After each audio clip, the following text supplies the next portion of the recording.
I think they're cuter too. He's also straight from nose to forehead, where those brown bears had that big dipper indentation. Now, let's pretend we're back on our hike in bear country. Maybe we go around a sharp corner, we're not making enough noise, and we bump into a black bear. Does anybody know what we should do in that situation? Fight it. I'm a boxing match. Well, you're not totally wrong, even though Mom probably told you to be quiet. But she didn't. Sorry, Mom. He's actually not totally wrong this time. So black bears are much more of a flight than a fight species.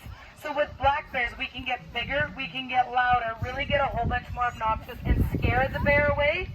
Because unfortunately, they usually are. Well, maybe fortunately, they are usually more scared of us than we are of them. One exception to that, though, is if you have a predatory black bear attack. They're very rare, but when they happen, they're very, very serious. Those are black bears that have maybe hunted, stalked you in the woods, broke into your house, tent, or cabin, and that's when they mean business. So you do whatever you have to get out of the situation. Again, bear spray is an amazing tool, or you fight for your life. The nose and feet are the most sensitive places on their body. And that's why it's so important to know the difference between the two different species at a glance and in shape alone, because we do behave very, very differently. Now, like I said, Ruff is kind of our rock star, and Ruff really did nothing for 2 months. You can do that one in a minute. He's like, what do you have? And he just started working again about 3 days ago. Can you work for a sec? He's like, can you stop having a thing fly out behind you? Play with that for a minute. Yeah. Is that your ball? He's like, uh-huh. This is my favorite toy in the whole wide world. And because it's Canada Day, we thought, hey, drop the ball. Yeah. You get it. Hold your britches. You have to sit up first.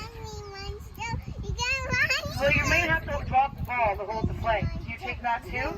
How many hands do you have? Do you have a mouth? I thought you were going to hold it with your hands. Can you try again?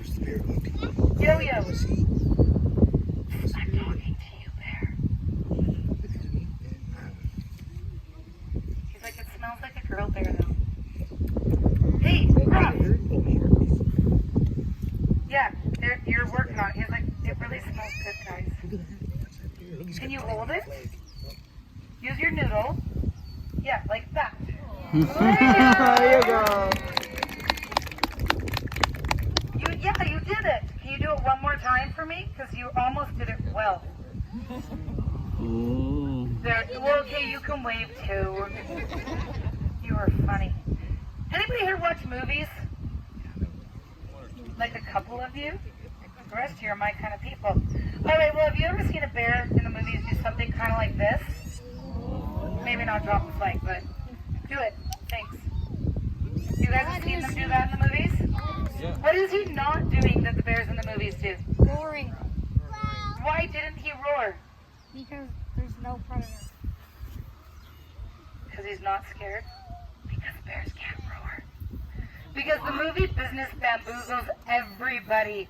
That sound is completely fake, completely made up. We cannot believe everything we see on TV. Remember listening to Piper? That's the sound bears really do make. Now, here's the part. I think Belinda was, anybody at the line presentation? Great, she took my lines about the rocket ship. But we are passionate about conservation, and reuse, reduce, recycle is a huge aspect of that. We figured if we could train a bear to do recycling, we could maybe have some higher expectations out of us humans to do more than just the recycling, reuse and reduce. And that rocket ship was supposed to be a yellow submarine. We just didn't get our way. We don't, apparently us girls don't always get our way, despite what we want. So we do have one more bear to introduce you to. If everybody would like to follow